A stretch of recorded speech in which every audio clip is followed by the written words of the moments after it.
Jornalismo independente, pluralidade e análise de qualidade. Apoie o nosso projeto. Seja membro do canal My News. Segunda-feira, 21 de setembro de 2020, eu sou Antônio Tabet e este aqui é o Segunda Chamada. Hoje com a mulher que não é conservadora, mas está conservadíssima, Mara Luque. Os musos da esquerda e da direita, respectivamente, Leonardo Sakamoto e Carlos Andreasa. E a mulher que escapou do baú sem passar pela banheira do Gugu, Raquel Sherazade.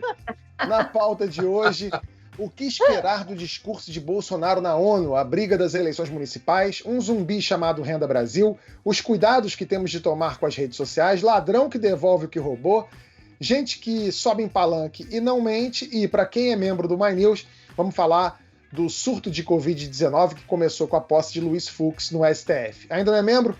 Se inscreve, que eu garanto que vale. Agora roda a vinheta que o Segunda Chamada está começando.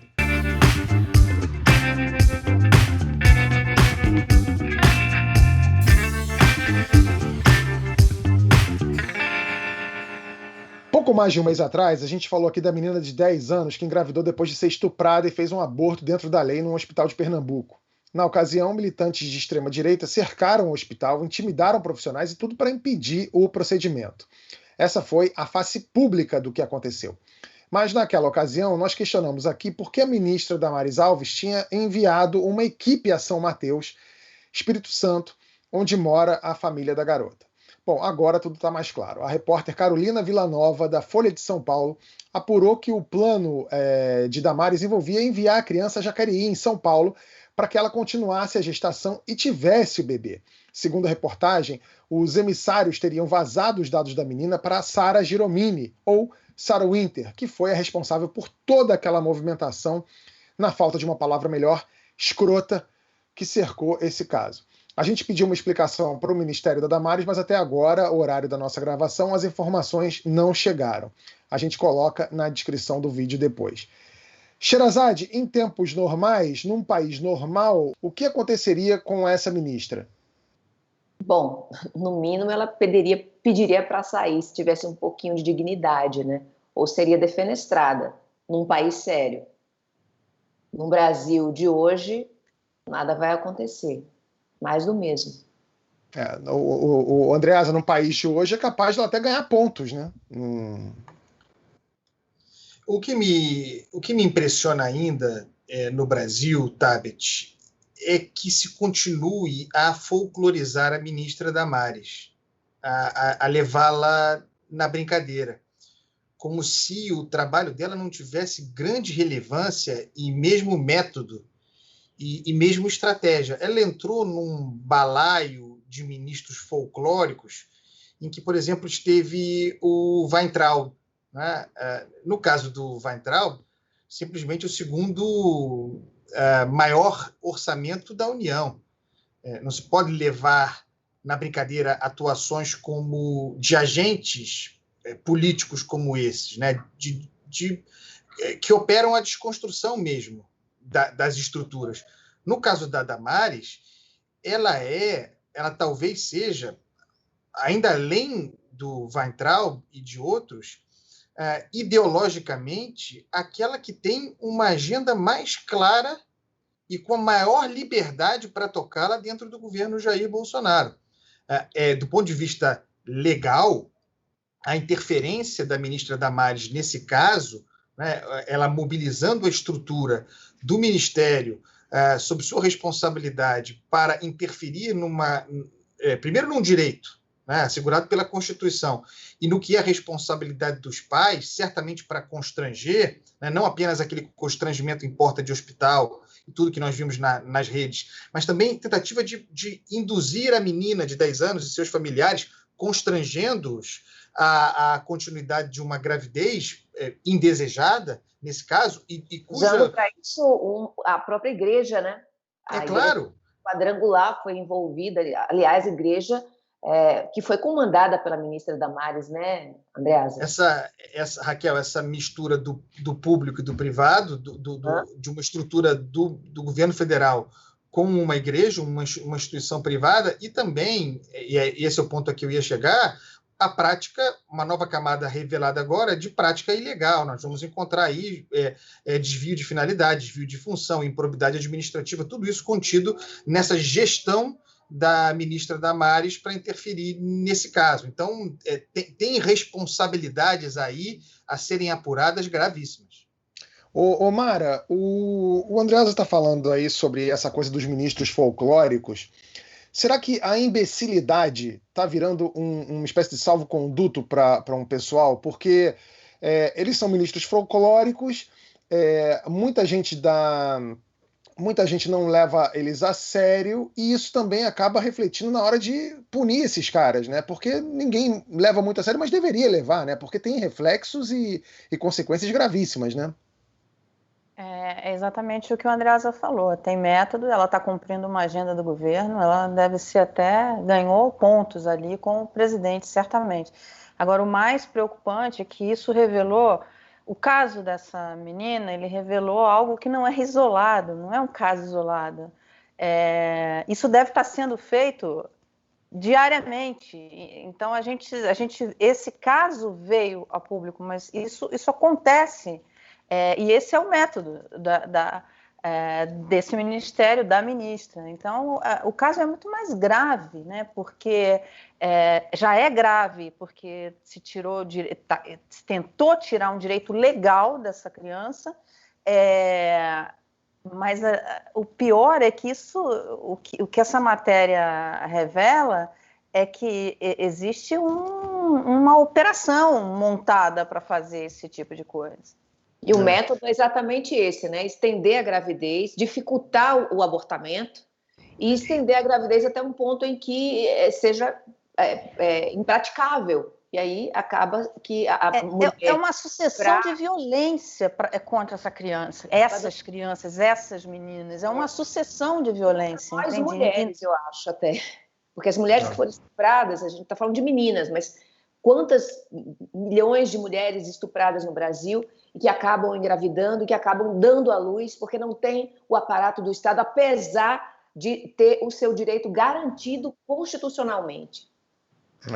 A gente consultou alguns juristas e eles apontaram 2 crimes caso essa conduta do Ministério da Damares seja comprovada. O primeiro é a divulgação de dados da menina, que é proibido pelo Estatuto da Criança e do Adolescente. Segundo, prevaricação, que é impedir o cumprimento de uma decisão judicial. Pode sujar Sakamoto para ela de vez? Será que finalmente chegou ao fim isso aí?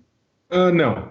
Longe disso, concordo com o Andrés, concordo com todo mundo que falou antes de mim. Eu acho que ela está cumprindo o programa de governo. Ela e Ricardo Salles são os ministros mais competentes até a hora agora do governo Bolsonaro, entendendo por competência não necessariamente o bem público, mas necessariamente o cumprimento de um programa de governo.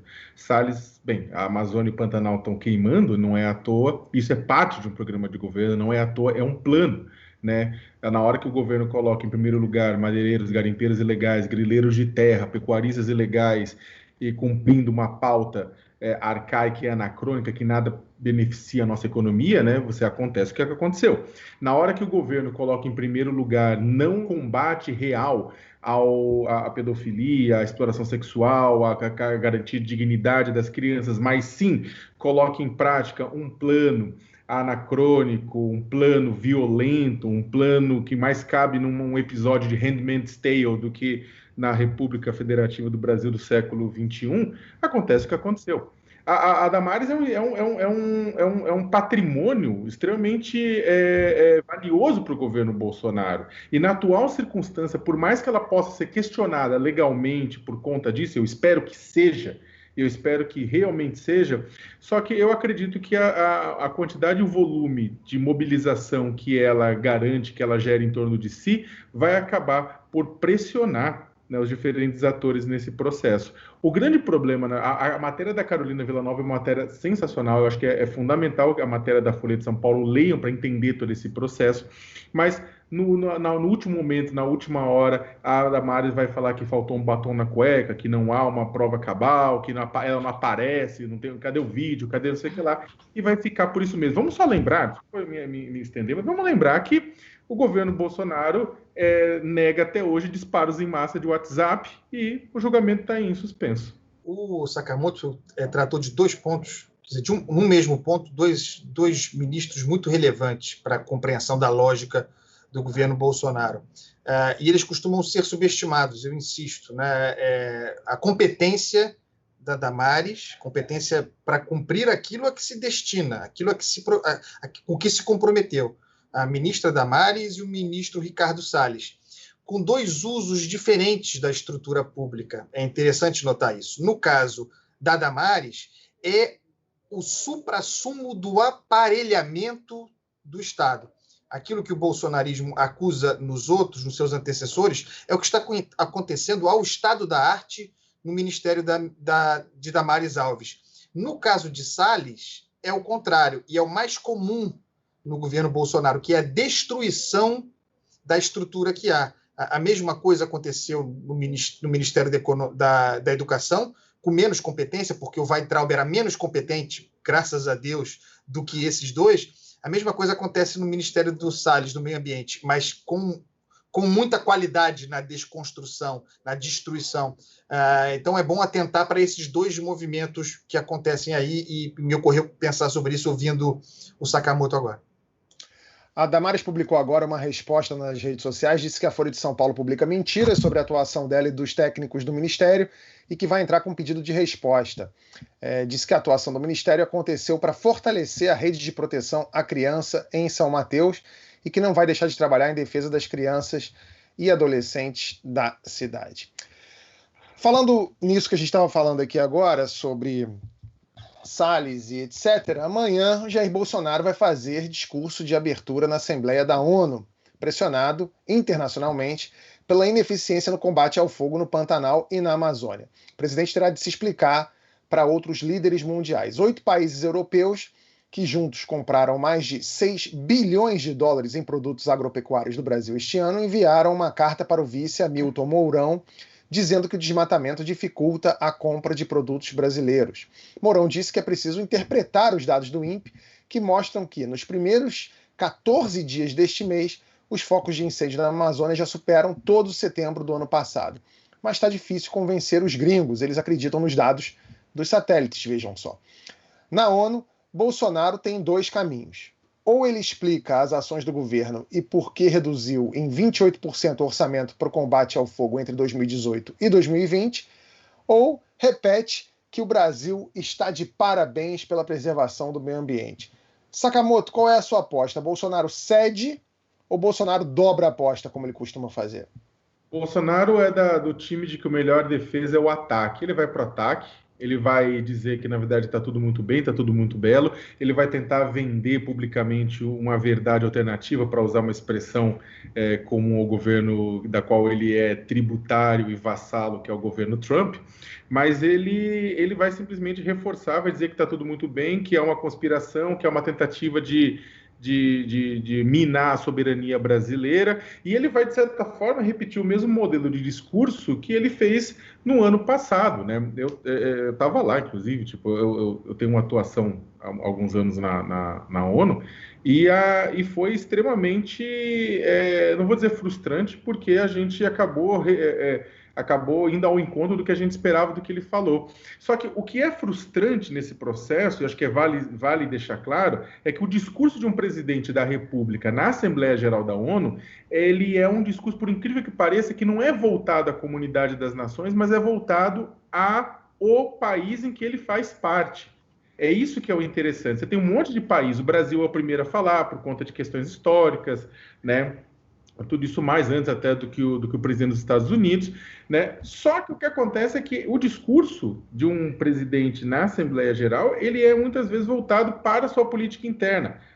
Muitas vezes ele é mais assistido pelos cidadãos de seus países, repercutido na mídia de seu país, do que da mídia externa. É claro que tem uma repercussão internacional, inclusive porque Bolsonaro ele é visto como o destruidor do mundo, como piromania, como Bolsonaro, tudo isso mais. Mas o fato é que ele vai falar para dentro do Brasil. Ele vai reforçar essa posição, e ele vai reforçar a posição dos seus fãs, dos seus seguidores, do naco arcaico do agronegócio que confia nele, e vai falar para eles. Ele não vai se justificar, ele não vai, na minha opinião, criar nenhuma ponte. Ele vai fazer o que ele fez no ano passado, ele vai queimar a ponte ele vai passar vergonha para o naco racional, mas ele vai causar um orgulho doido para os seus seguidores, fãs, reafirmando essa posição.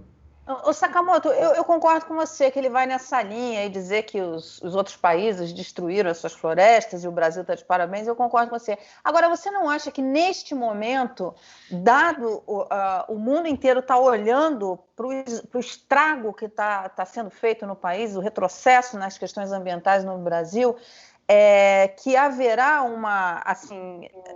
esse discurso dele vai ter uma repercussão internacional maior, um questionamento maior? Uma oportunidade da comunidade internacional se posicionar mais fortemente? Olha, no ano passado, o Brasil estava, a Amazônia também estava em chamas, né? Vamos lembrar, tinha tudo aquele que Procol, foi o salto, foi a novidade, né? Tinha manifestações de rua nos Estados Unidos e Nova York, gritando que Bolsonaro era o destruidor do mundo, manifestações nas principais capitais europeias. Ele foi lá e dobrou a aposta. E ainda por cima xingou o Raoni, né, no meio do negócio, o Raoni, que é um símbolo internacional, né? O Leonardo DiCaprio também, né, Sakamoto? E aí culpou Leonardo DiCaprio, fez todas as teorias conspiratórias. Eu acho que o problema é o seguinte, Mara, a grande problema é que neste exato momento o Bolsonaro está queimando dinheiro, não por causa do erguimento de barreiras a produtos brasileiros, mas por conta de desinvestimento, de fundos de investimento. Norges Bank na Noruega, um fundo de $1 trilhão, está analisando o que fazer com os investimentos no Brasil. Suécia, Alemanha, Holanda, Reino Unido, está todo mundo na mesma toada. Agora, o que ele aposta é que no final do dia, apesar de desinvestimento aqui e ali, ele vai poder culpar A, B ou C, dizer que é um exagero, ir levando e tocando, mas ele aposta que no final do dia, uma série de países que não têm a mesma preocupação vão continuar comprando do Brasil. Ele acha uma parte da equipe dele acha realmente que isso está restrito a uma parte dos Estados Unidos e uma parte da Europa Ocidental, né? Que é esse tipo de coisa, mas que um monte de gente na Ásia, na África, etc., continuaria comprando, porque afinal de contas também tem passivos trabalhistas e ambientais do mesmo tamanho. De janeiro a agosto deste ano, os estrangeiros retiraram 82 bilhões de reais da Bolsa de Valores brasileira. Em 2019, inteiro, a saída foi de quase metade disso, 44 bilhões de reais. Em 2018, quando começou a fuga de capital externo, foram 11 bilhões e meio de reais. O Fundo Soberano da Noruega, o maior do mundo, retirou 5,2 bilhões de dólares em investimentos de ações brasileiras no primeiro semestre do ano. Os noruegueses também excluíram 2 empresas brasileiras do fundo. A Vale, por causa de riscos com danos ambientais, etc., e a Eletrobras, por violações graves de direitos humanos. Mara, você que é especialista nessa cobertura, isso já aconteceu antes no Brasil? Bem, nessa proporção não, né? A gente já teve no passado, acho que ainda no governo Lula ou Dilma, já não lembro mais, um protocolo que tinha para assinar contra a corrupção, que a Petrobras, um protocolo internacional, um compromisso internacional, e que a Petrobras demorou a assinar isso, mas nada parecido com o que a gente está vendo hoje. Você falou da retirada de ações, de investimento em ações, mas também tem retirada de investimentos em renda fixa. Você tem 2 problemas no Brasil. Além de ter todo esse questionamento, você tem o mundo olhando para a questão do investimento socialmente responsável, o ESG, né, a sigla em inglês. E por quê?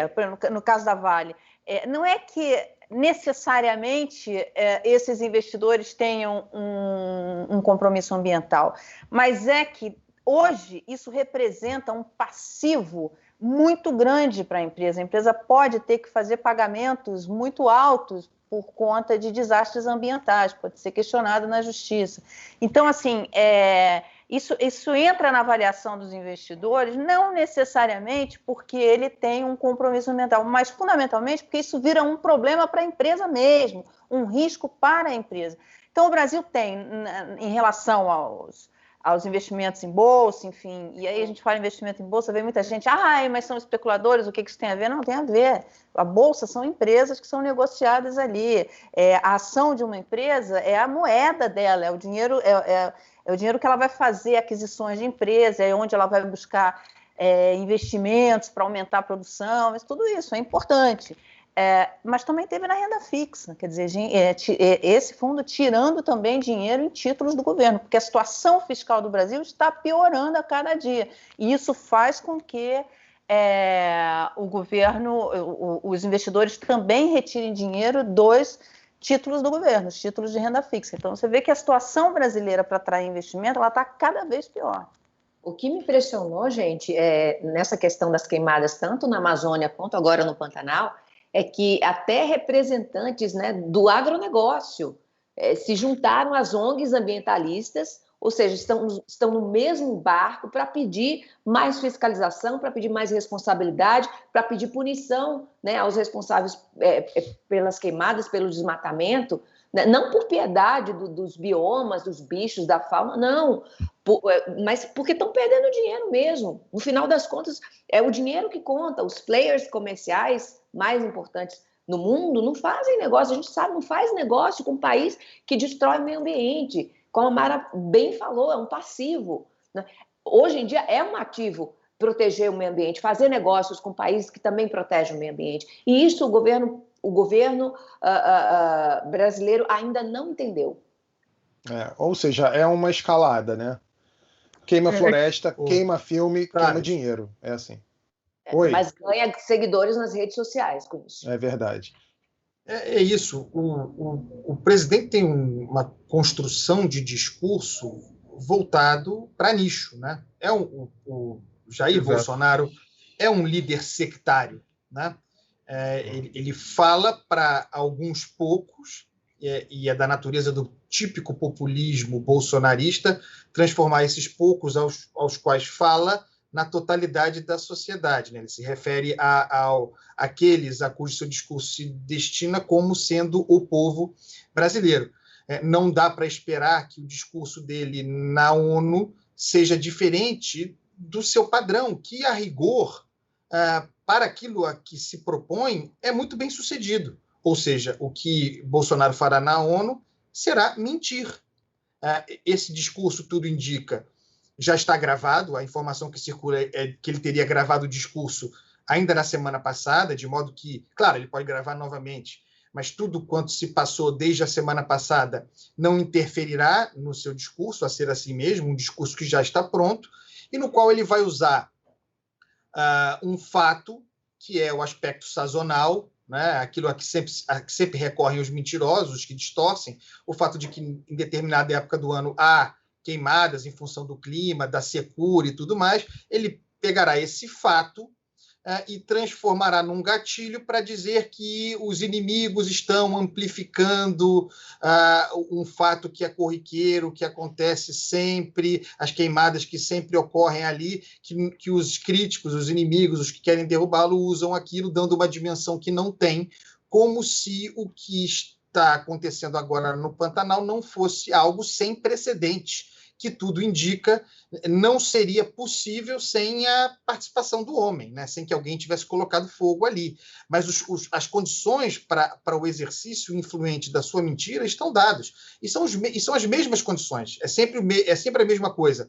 Algum elemento de verdade, nesse caso sazonal, servindo de escada para botar a culpa nos outros, que seriam aqueles que gostariam de destruir o seu governo.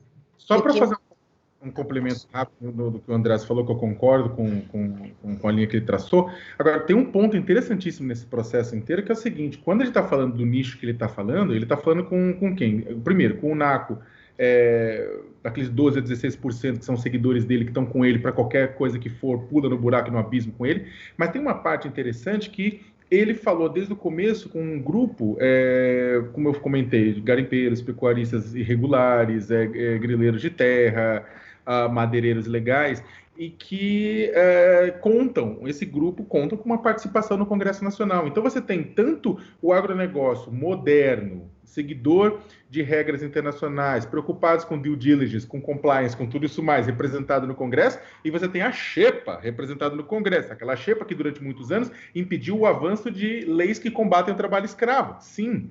Então o que acontece? Ele precisa dessa Xepa, inclusive, para impedir votos que analisam o impeachment dele.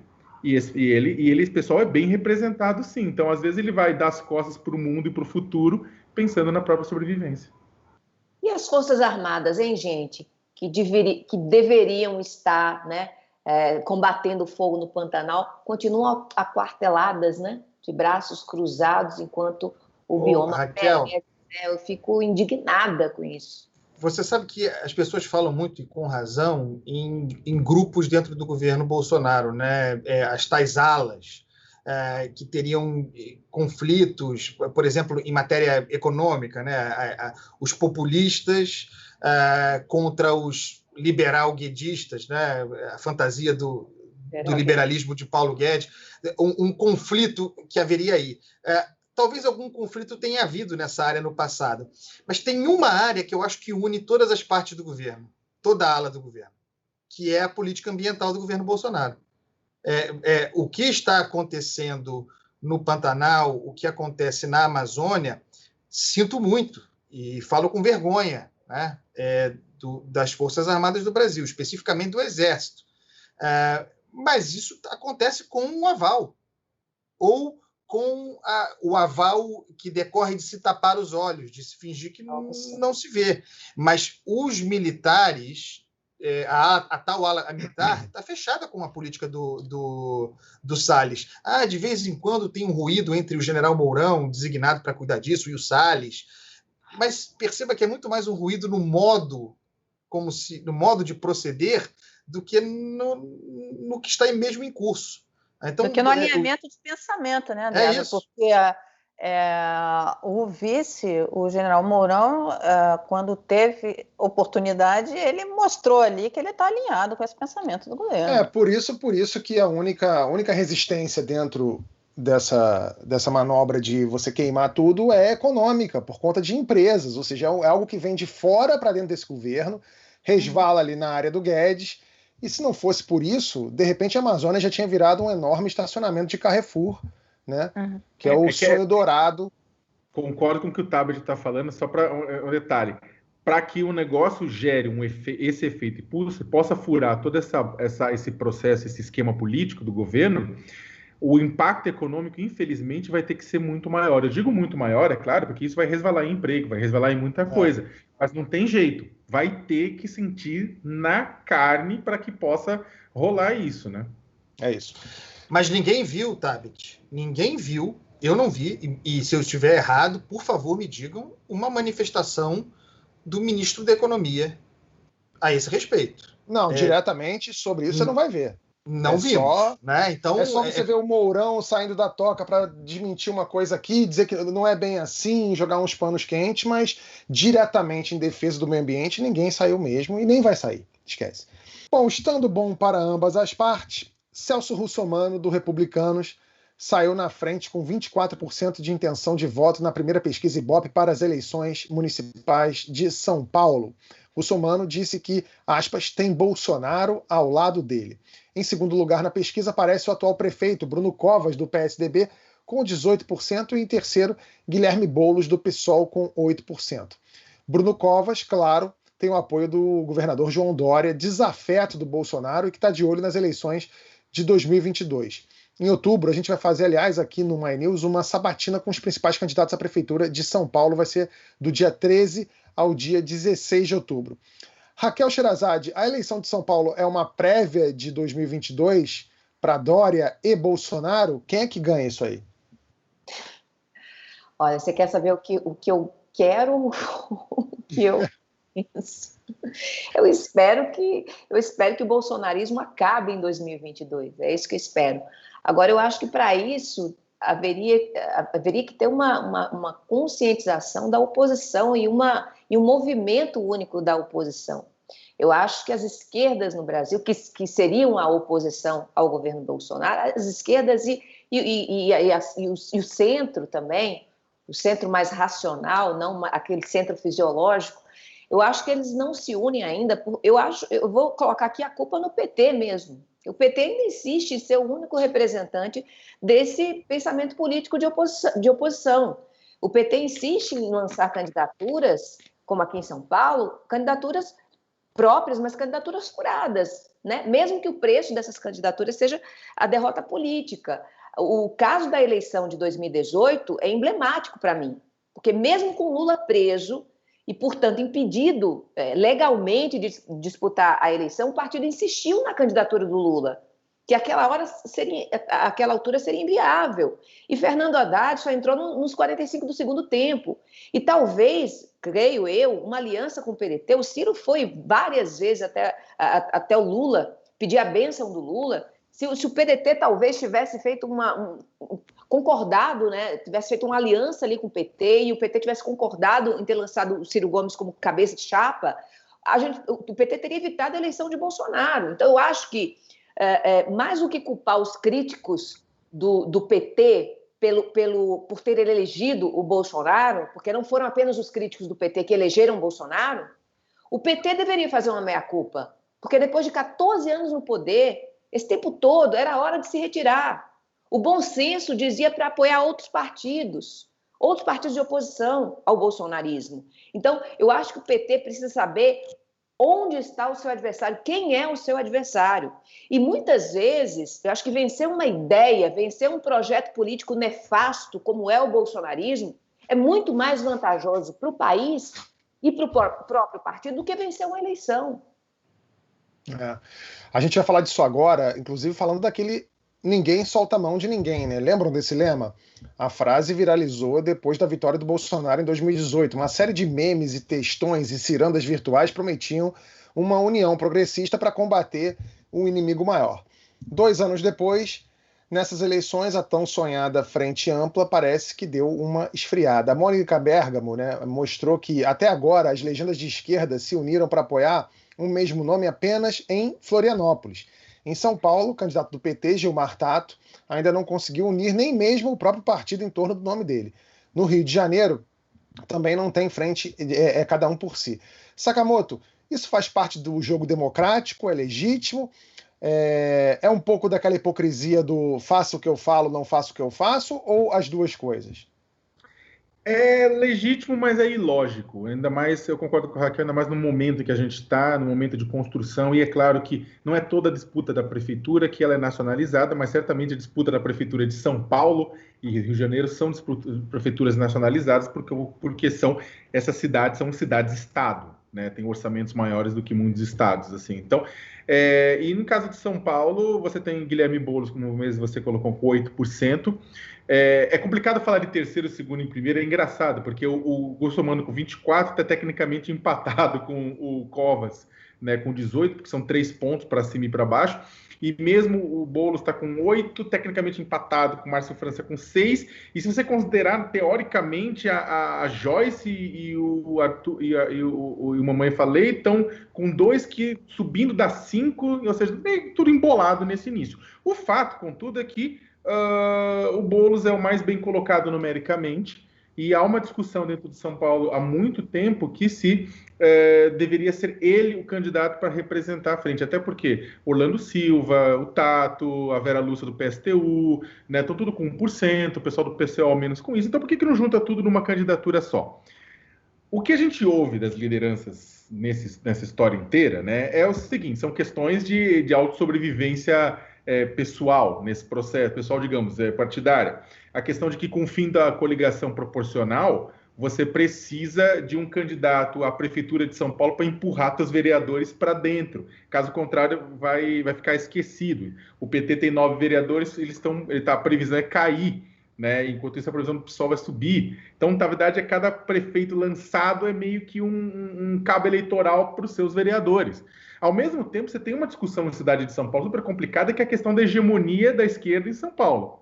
E é muito doido. Existe uma discussão entre frentes do PSOL e frentes do PT que não que estão numa disputa hegemônica. O PT, pessoalmente, tem medo que o PSOL acabe ocupando um lugar que foi do imaginário do PT nessa história.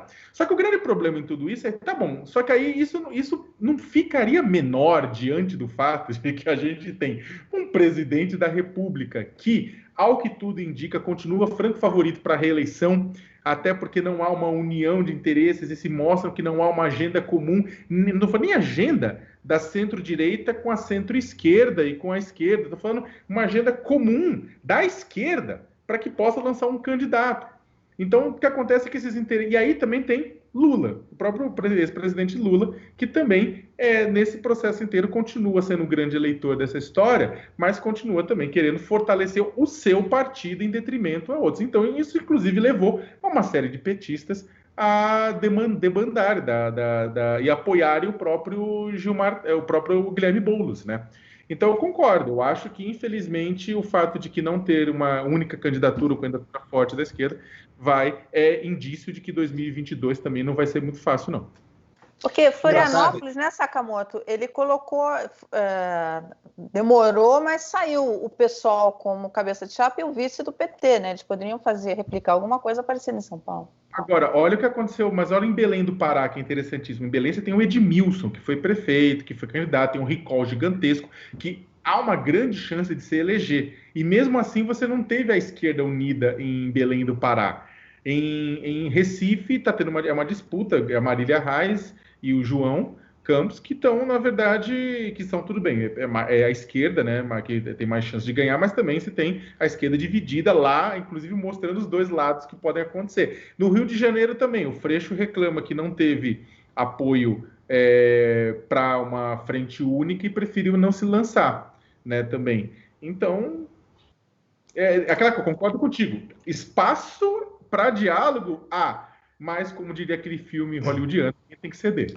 Ô, Andreasa, ouvindo aqui o Sakamoto falar, todo mundo, a impressão que me dá é que o PT ele prefere perder eleitores para o bolsonarismo a perder simpatizantes para o PSOL. É meio estranho isso, não é, Andreasa?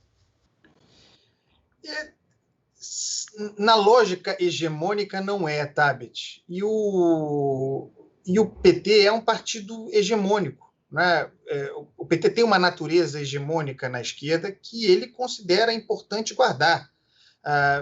Vejam que a primeira eleição nacional... E detalhe, Andreasa, é justo isso, né? É justo ele querer manter esse... Não, é do jogo.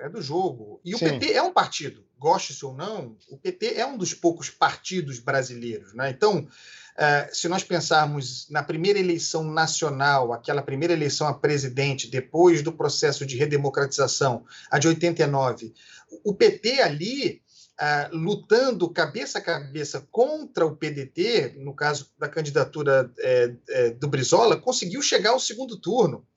E ali conquistou, ele conhece esse processo, ele teme esse processo contra si, por meio da ascensão do PSOL como uma espécie de novo PT nessa história. O PT sabe como foi difícil aquela corrida para chegar à condição hegemônica. E chegou. Uma vez ocupado esse espaço, é muito difícil cobrar de um partido, e eu olhando aqui de fora, mas estudando um pouco a composição do PT, uma lógica de ceder nessa altura do campeonato, inclusive frente à ascensão do PSOL. No caso do PT, o que me parece também, o Sakamoto fez uma reflexão perfeita, né, que tem um efeito colateral do fim na mudança na lei eleitoral, do fim das coligações proporcionais, das eleições para as casas legislativas.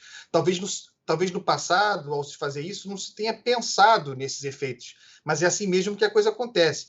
Você acaba com a coligação proporcional, mas você continua precisando eleger as suas bancadas, e talvez a melhor forma de fazer isso é ter um puxador de voto na cabeça de uma chapa prefeito, mesmo que ele não tenha chance de ganhar. Essa análise do Sakamoto é perfeita e eu concordo 100%. E tem um adicional que parece ter se transformado num custo para os outros partidos de esquerda se associarem ao PT. De novo, é legítimo que o PT nacionalize, como sempre fez com sucesso, as campanhas e que exija que os seus candidatos façam a defesa do Lula. Né? Para o PT, essa é a lógica, tem que defender o Lula. Só que para os outros partidos de esquerda, depois de 2018, progressivamente, isso se tornou muito caro. Né? Para me associar ao PT, eu tenho que fazer a defesa do Lula. Vejam que aqui eu não estou nem entrando no mérito dos julgamentos contra o Lula. Tem as questões todas da Lava Jato, todos os problemas que há na Lava Jato, tudo de que sabemos. Estou falando apenas politicamente. Para efeito político, Lula é um condenado pela justiça. se toda vez que alguém tiver de se associar ao PT for necessário ter como bandeira o Lula inocente, o Lula livre, não faz sentido. Não faz sentido para os partidos, especialmente numa eleição municipal. Entendeu? Que a Benedita da Silva, no Rio de Janeiro, vai fazer a defesa do Lula, tudo bem, é candidata do PT. Mas esperar que o Marcelo Freixo, que o Flávio Dino, que o Guilherme Boulos, sabe? Vejam o modo como o Boulos se comportou na eleição em 2018. Eu tenho a impressão que ele poderia ter sido mais competitivo, mas ele tinha um respeito muito grande à figura do Lula e acabou fazendo uma espécie de linha auxiliar de defesa do Lula, né? Agora nós estamos em 2020, vou continuar tendo para unificar a esquerda, eu terei que continuar defendendo o Lula incondicionalmente, não é um custo político que os partidos queiram bancar. Só complementando o que a Andreasa está falando, faz todo sentido isso, porque já tem vazado algumas informações de movimentação no PT para que se fizesse para 2022 uma chapa tipo a Cristina Kirchner e o Fernandes na Argentina, o Lula saindo como vice. Mas você vê que na cabeça de chapa seria o Haddad e ele como vice, quer dizer, não abrindo mão dessa hegemonia do PT, né? Eu ia fazer uma piada e dizer que seria o poste mijando no cachorro, né? Mas aí eu achar que eu estava sendo... Ô, Tabet, só uma coisa, porque a gente começou falando do Russomano. Não se pode subestimar o Russomano nessa eleição. Tem um clichê de que ele começa muito bem, larga muito bem e depois ele vai perdendo força, perdendo gás. Eu acredito que o Bruno Covas, pela condição de prefeito, e que me parece não das piores avaliações, que ele tem um campo para crescer. Mas o fator Bolsonaro continua decisivo. O presidente Bolsonaro é muito popular, foi muito bem eleito em São Paulo, ele é forte, e a depender do nível de engajamento desse fato novo, Bolsonaro na campanha eleitoral de prefeito em São Paulo, pode ser que o Russomano tenha chances competitivas como nunca teve. É isso que eu ia perguntar para a Raquel agora. Raquel, o Russomano será que dessa vez ganha ou vai ser tipo o Kleber Machado narrando vitória do Rubinho? Hoje sim, hoje não, porque se ele perder mais uma vez, ele pode pedir música no Fantástico, né? Eu prefiro que ele peça música no Fantástico. Mas eu concordo com o Andreasa, né? Esse apadrinhamento político do Bolsonaro vai dar um gás na campanha do Russomano, vai fortalecer, até porque é interessante para o jogo político. É interessante colocar uma peça aqui em São Paulo, como o prefeito de São Paulo, ter o prefeito de São Paulo nas mãos do bolsonarismo, né? Então, eu acho que o presidente Bolsonaro vai atuar com força dentro das eleições aqui em São Paulo. Mas eu espero que Russomano volte a pedir música no Fantástico. Pois deve ter algum Vivendas aí. O Russomano, ele vai para onde... A gente não sabe qual é o pensamento político dele, né? Ele vai para onde for melhor para ele. Já apoiou a Dilma, já apoiou o Lula, né? Já esteve ao lado da Dilma, já esteve ao lado do Lula, né? Das esquerdas, agora se volta para o bolsonarismo, né? Que espécie de pensamento ideológico esse candidato apresenta, na verdade? Quem é Celso Russomano, né? Mas isso é Brasil, né? Outro dia não teve uma foto do Lula visitando o Renan no hospital? Teve né? Então, olha só, vocês já viram o documentário O Dilema das Redes? Se você anda preocupado com a sua privacidade na internet ou com o efeito que as redes podem ter nos seus filhos, recomendo, tá? Na Netflix. Eu achei engraçado que o filme alerta o tempo todo para os perigos dos algoritmos que analisam o seu comportamento online para recomendar conteúdos e produtos, e aí, depois de acabar o filme, Netflix me recomendou outros com base no meu interesse pelo documentário. Quem aqui assistiu, hein? Eu queria saber quanto tem ali de problema real e quanto é histeria, né? Tem momentos que me deram a impressão daquelas campanhas contra a energia elétrica, sabe, na virada do século XIX para o XX, uma tentativa de deixar as pessoas com um pouco de medo do que é novo. O que vocês acharam, Mara? Começando por você. Duas coisas me chamaram muita atenção e eu concordo, acho que tem uma avaliação ali séria. Primeiro, tem um dos entrevistados que trabalhou, enfim, todo mundo que aparece lá trabalhou dentro dessas empresas, Google, enfim, todas elas, Facebook, e no começo. Então, eles contam bem a história. Ele fala o seguinte, olha, isso tem um poder de destruição muito grande, e ele dá até um prazo de 20 anos. Por quê? Porque essa lógica, como os algoritmos funcionam, tende a levar um ganho da ignorância. Então, você começar a achar que as fake news, elas têm um poder maior de se espalhar pela rede do que as notícias verdadeiras. Tem um dado que eles colocam no Twitter, por exemplo, uma fake news ela se espalha com uma velocidade 6 vezes maior do que uma notícia verdadeira. E aí, enfim, toda essa lógica de como os algoritmos vão funcionando e vão construindo isso, ele fala o seguinte, olha, o terraplanismo, a antivacina, a questão ambiental, isso tudo vai ganhando uma verdade, uma relevância que vai acabar levando a guerra civil, vai levar a retrocessos, e isso vai contribuir para que acabe o mundo. Enfim, você virar realmente um problema muito sério. E teoria da conspiração. A teoria da conspiração, esse arcabouço, ela leva, enfim, ela ganha relevância ali pelos dados dos algoritmos. Então, isso eu acho que é sério. E a gente nota isso, por exemplo, aqui no canal, os programas que nós fazemos para membros, você não vê isso, porque são pessoas são pessoas da direita, são pessoas da esquerda, do centro, mas que compactuam com informações, são pessoas que querem informação, são pessoas que não acreditam que a Terra é plana, enfim, são pessoas ali que estão alinhadas, né, tem uma formação, tem um estofo cultural, então você vê isso, e isso vem crescendo, os membros do canal vêm crescendo, então o que nos dá uma esperança de que a grande maioria ainda é de pessoas que realmente compactuam com a boa informação, com um bom debate, enfim. Mas isso foi algo que me assustou. Eu vejo, por exemplo, a televisão, né? Eu, quando era criança, minha mãe não me deixava ficar vendo televisão. Eu fui uma criança que não vi muita televisão. E cresci assim. Na minha vida adulta, durante muito tempo, eu não tinha televisão em casa. Mas a tecnologia faz com que esse tipo de coisa ele aumente assim exponencialmente, entendeu? Então, esse problema.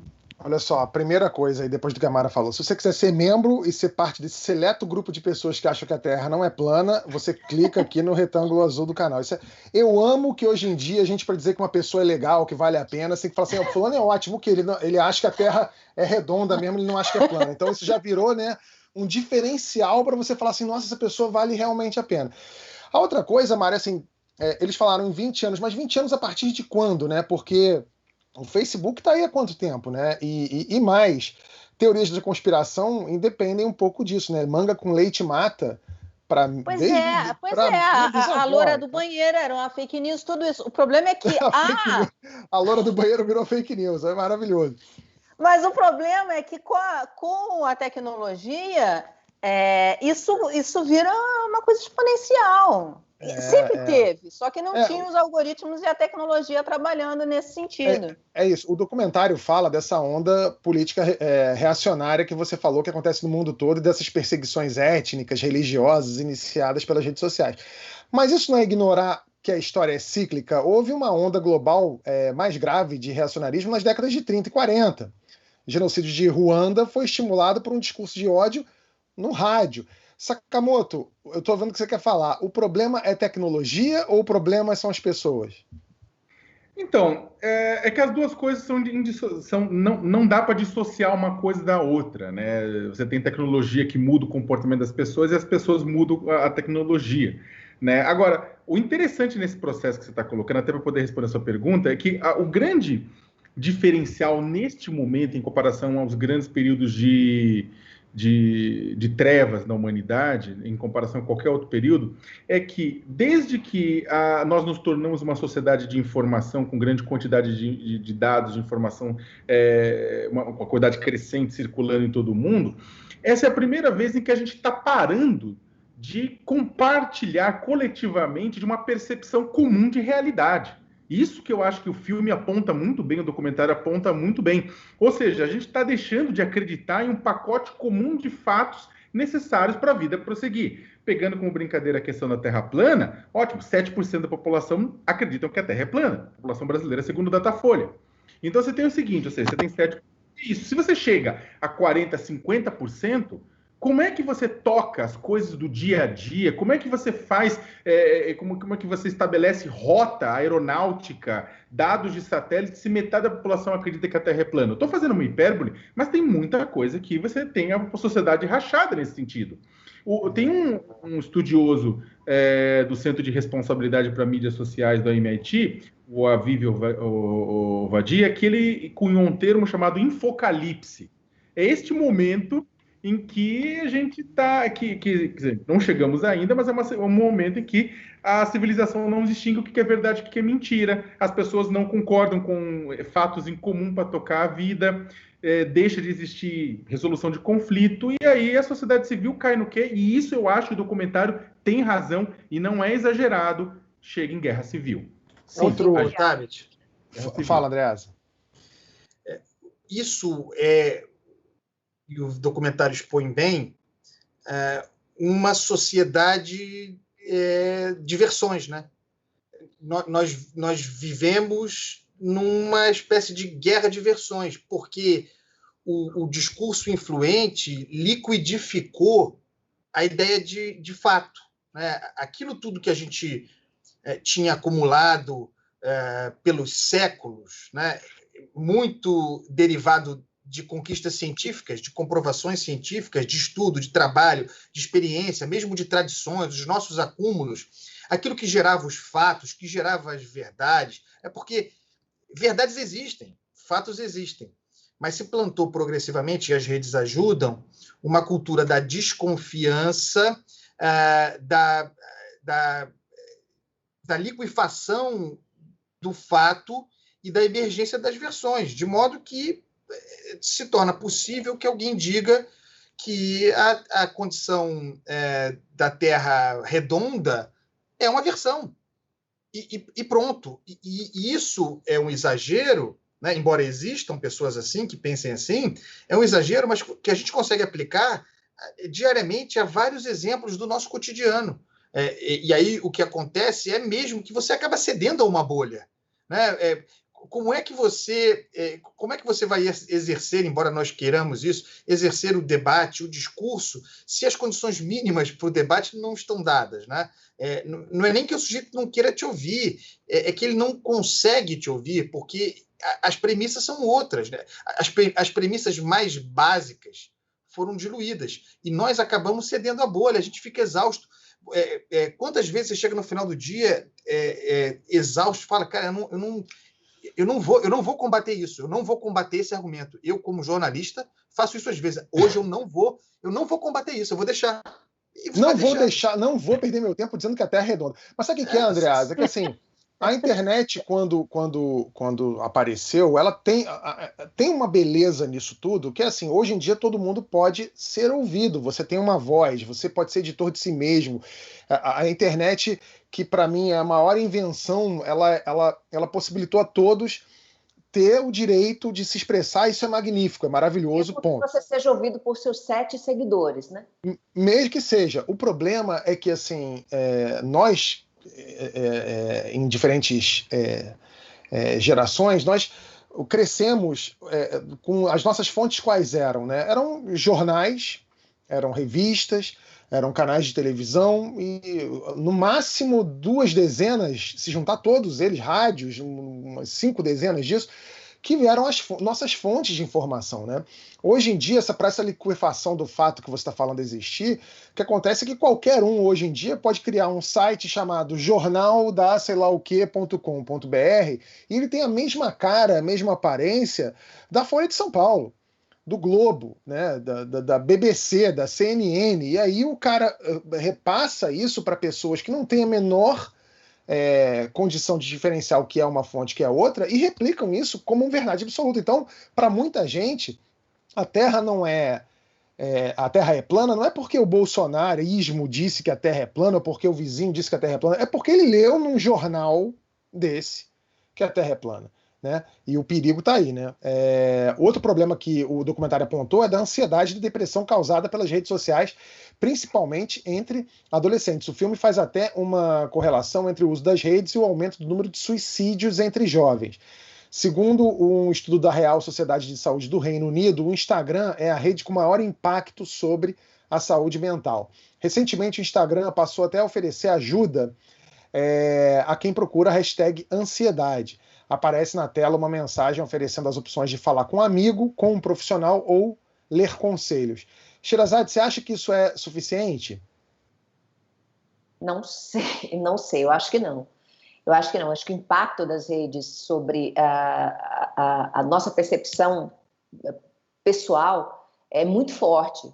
Eu sei que, na minha concepção, o Instagram é um mundo de fantasia, né? Um mundo de filtro, um mundo de gente bem-sucedida, gente muito bonita, famílias perfeitas, famílias comercial de margarina. Eu sei que aquilo não é real, mas às vezes você passando ali, né? Você, poxa, tá todo mundo se divertindo, tá todo mundo numa festa, tá todo mundo bem, tá todo mundo com um cabelo maravilhoso, e o que tá acontecendo comigo? Será que eu tô fora do mundo? Eu não me encaixo? Outra coisa que o documentário deixou claro é a quantidade de cirurgias plásticas que as jovens andam fazendo para se transformar naquela imagem de filtro, né? No filtro. É uma coisa impressionante isso. Incrível, que é um olho maior, que é a boca maior, que é a pele, o olho puxado de gato agora, a fox eyes, né? Então, assim, como controlar isso, né? Mas Sherazade, você não acha que isso é mais...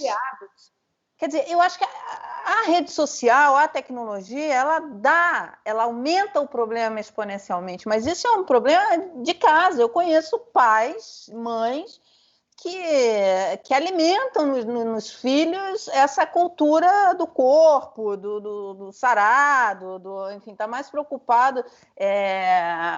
Isso daí, quer dizer, essas crianças, isso é um problema que já existia, é que com as redes sociais ele aumenta. Existe esse problema de pais que não estão sabendo lidar ali com os seus filhos, com essa questão em casa, enfim. E pais que sequer sabem o que é que os filhos estão assistindo, vendo, exatamente, né? Compartilhando na internet, e não tem conversa dentro de casa. Antes você tinha um feedback dos pais, uma orientação dos pais. Hoje você não tem tempo mais para isso. Agora, eu acho que outro alerta que é muito importante que o documentário deixou é a questão de quem controla quem, né? Quem está usando quem. Eu achava que eu usava a ferramenta da internet, ela me servia. E o documentário mostrou que nós é que somos a ferramenta, nós é que somos o produto que está sendo vendido para empresas e para políticos. Eles sabem o que eu gosto, o que eu acesso, qual é o meu pensamento político, o que eu gosto de comer, o que é que eu gosto de assistir na internet. E eles me vendem para empresas, para que essas empresas tenham onde anunciar e ter o retorno certo. Então, eu acho que ninguém vai deixar de usar a rede social, porque as pessoas não entendem essa relação de informação e poder, mas a gente, que faz parte do quarto poder, a gente sabe que quem detém informação controla o poder. Então, eu achei gravíssima a denúncia do documentário, e hoje ainda é muito mais fácil, né, de você levantar um exército de lunáticos, como a gente estava falando, um exército de fanáticos religiosos, de terraplanistas, de anticientificistas, né, de racistas, neonazistas, que é isso que a gente vê está acontecendo. E controlar esses grupos com muito mais eficiência e à distância. Né? Tudo está à distância de um clique. Né? E as pessoas, eu acho que elas estão muito mais suscetíveis ao ódio, e a abraçar essas teorias conspiratórias, né? E essas posições radicais e extremistas do que nunca tiveram antes. Eu acho que as redes sociais ajudaram muito a difundir esse ódio. Fazer um comentário bem breve no que a Raquel e a Namara falou, e eu concordo com relação à questão da relação pai-mãe, é uma coisa que já existia há muito tempo. Agora, é ao mesmo tempo uma concorrência extremamente desleal, porque mais que um pai e uma mãe se dedique bastante na formação dos filhos, no sentido do alerta, né, disso tudo, Do outro lado, é um bombardeio diário, tipo, hora a hora, minuto a minuto, né? Que é muito difícil qualquer pai, qualquer mãe, por mais boa vontade que tenham, de tentar vencer. Eles muitas vezes podem contornar, né, esse processo, assim, mas é muito difícil, até porque o pai e a mãe não fica piscando na tela, não é engraçado, não é animado, não é tudo isso mais. E aí é super complicado. E para finalizar uma coisa interessantíssima, eu lembrei do Humberto Eco, né, quando recebeu o honoris causa na Universidade de Turim, que falou que o drama da internet é que promoveu o idiota da aldeia a portador da verdade, né? E esse é o ponto, eu concordo também com o Tabet, a internet foi a melhor invenção dos últimos 200 anos da história da humanidade, só que ao mesmo tempo, nos últimos 200 anos da história da humanidade, você tinha a imprensa, a mídia, por mais que tenha um monte de problemas, mas organizando o debate público, organizando a agenda da esfera pública com uma série de regras ainda, né? Agora a regra caiu. Se por um lado é legal que isso gera pluralidade, gente que não estava no debate entra, por outro lado, o idiota da aldeia pega o megafone e pau, a terra é plana. Por isso que é importante os pais estarem sempre de olho no... Por exemplo, eu tenho 2 filhos aqui, eu sou um cara que... Eu sou heavy user de internet, eles também acabam tendo os momentos deles de internet. Meu filho tinha um canal que ele seguia no YouTube que falava só de quadrinhos, cultura nerd e tal, tudo bem, maravilhoso. E eu eventualmente dou uma olhada para ver o que ele está assistindo, óbvio, não tenho que deixar, o Deus dará.